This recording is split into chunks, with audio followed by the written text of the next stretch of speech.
La ville et le comté d'Antigonish représentent aujourd'hui une communauté caractérisée par une riche diversité linguistique et culturelle. Gwe, Mina John Prosper, Bakken Kakleawi, Chilasi, Megamagi. Une, quatre, trois. Welcome to Antigonish. أهلا وسهلا بأنتيغونيش. Bienvenue à Pumpcat.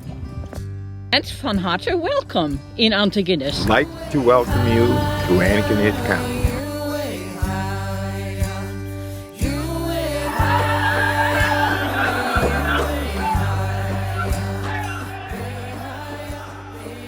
Pendant des milliers d'années, les Mi'kmaq, premiers occupants du territoire, étaient les seuls gardiens de ce paysage à couper le souffle. Durant plusieurs générations, leur mode de vie a suivi le changement des saisons.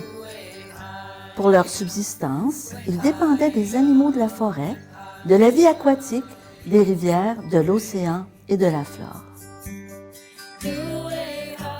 Encore aujourd'hui, ils restent profondément enracinés à la terre, toujours conscients de la nécessité de conserver et de protéger les ressources qui leur ont été accordées par le Créateur.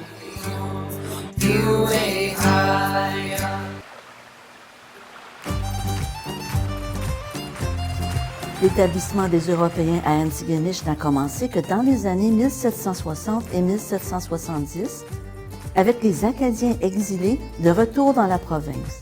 Ils se sont installés principalement à Tracadie, Havre-Boucher et Pumpcat, des communautés qui sont encore aujourd'hui majoritairement acadiennes.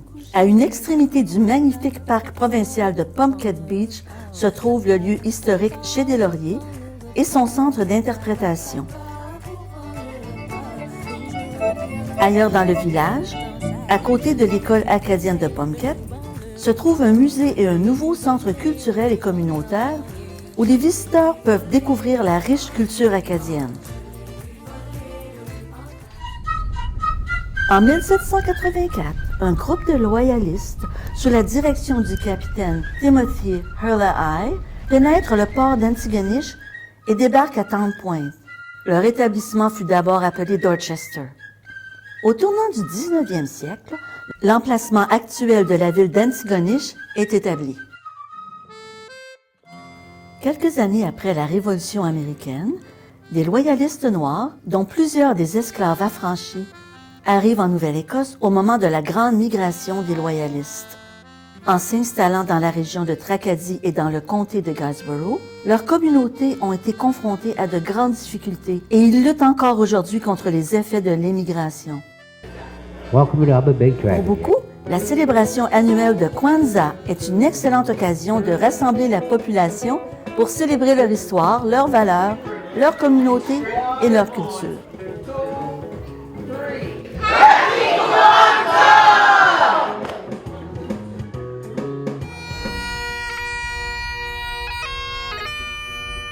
Bien que le premier établissement écossais permanent en Nouvelle-Écosse ait commencé à Pictou en 1773 avec l'arrivée du navire Hector, la majorité des Gaëls catholiques se sont installés dans le comté d'Antigonish et au Cap-Breton à partir de 1790. À la suite de l'expulsion des Gaëls des Highlands écossais au 18e siècle, les Gaëls ont commencé à s'installer d'abord à Harrisag, puis à St. Andrews et finalement dans tout le comté. Parmi eux se trouvaient au moins 3 vétérans de la bataille de Culloden de 1746. Chaque printemps, une cérémonie a lieu au cairn érigé à leur mémoire à Noidon.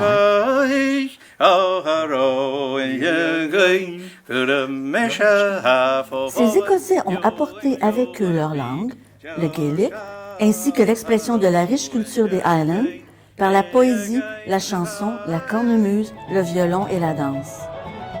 Aujourd'hui, cette culture est exprimée lors des Jeux annuels Antigonish Highland Games. Créés en 1863, ils sont en dehors de l'Écosse parmi les plus anciens Jeux des Highlands en continu au monde.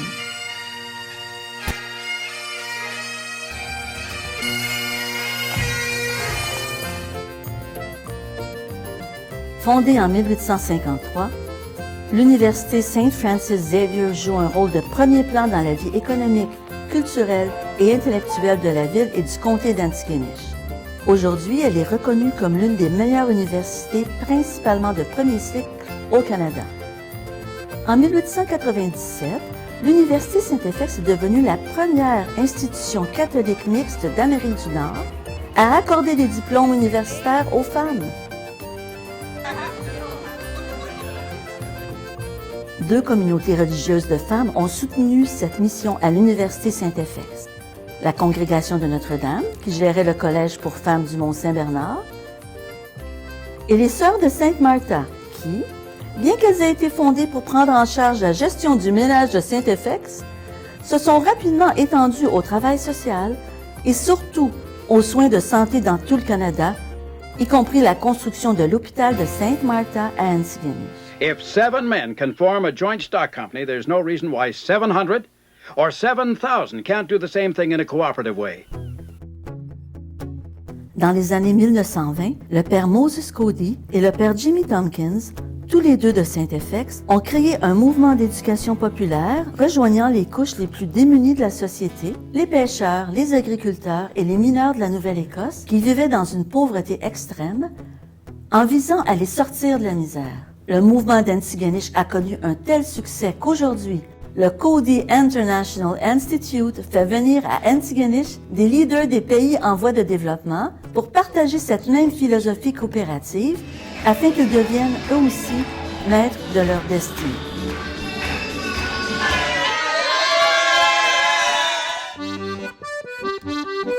Aux Mi'kmaq, Acadiens, loyalistes et Écossais se sont ajoutés des immigrants venus d'ailleurs, notamment des Irlandais, des Anglais, des Syriens, des Libanais et d'autres. Au milieu du 20e siècle, ils ont été rejoints par des douzaines de familles catholiques hollandaises, dont beaucoup se sont installés sur les fermes abandonnées du comté d'Antigonish. En fait, aujourd'hui, leurs descendants exploitent la plupart des fermes commerciales de la région.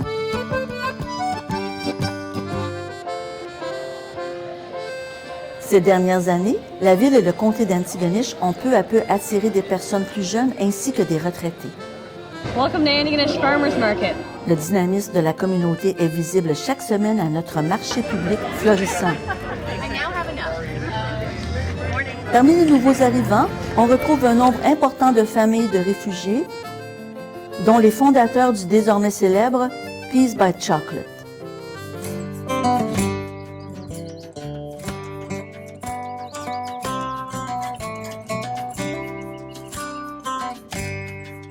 La pêche demeure une industrie importante dans de nombreuses communautés le long de notre littoral. Tous les pêcheurs, qu'il s'agisse des Mi'kmaq, des anglophones ou des francophones, continuent de gagner leur vie en pêchant le homard et d'autres fruits de mer, tout comme les gens d'ici le font depuis des milliers d'années. Certains des plus gros thons rouges du monde sont pêchés dans ces eaux, ce qui donne lieu à une pêche sportive active avec remise à l'eau, ainsi qu'à une pêche commerciale limitée. La ville et le comté d'Antigonish bénéficient d'une abondance de beauté naturelle, une campagne vallonnée et préservée, un littoral varié avec de nombreuses plages, des parcs et des sentiers pédestres et cyclables, et les installations récréatives de Kapok Mountain, ouvertes toute l'année. Et bien sûr, des personnes accueillantes et amicales de toute culture. Nous invitons les résidents locaux et les visiteurs à explorer notre riche patrimoine culturel, ainsi qu'à découvrir et savourer tout ce que nous avons à offrir.